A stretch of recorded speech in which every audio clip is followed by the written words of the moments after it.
Creating an outline is your first step to designing a system in Scanifly.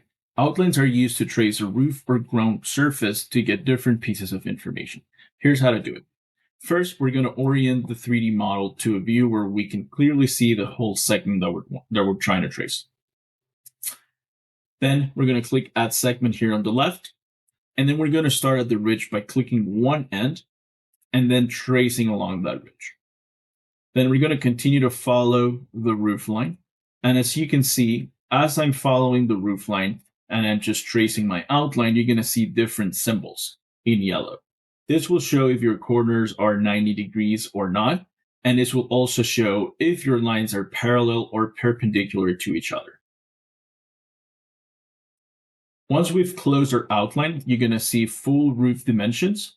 You can also see tilt information here on the left, 18.4 for this specific roof, azimuth information, roof area, and more data as you continue your design.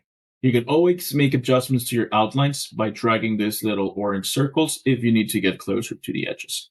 When outlining adjacent roof planes, it's best practice to use existing points along the shear ridge or edge of a previously outlined roof segment to ensure they are connected, which allow you to complete a cleaner design in CAD Expert.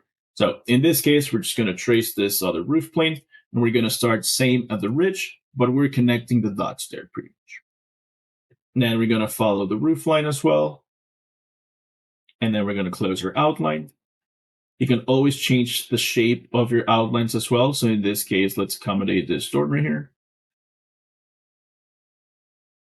There we have our new roof segment. Again, here on the left, you'll be able to review azimuth, tilt, roof area, and roof coverage once you start your design.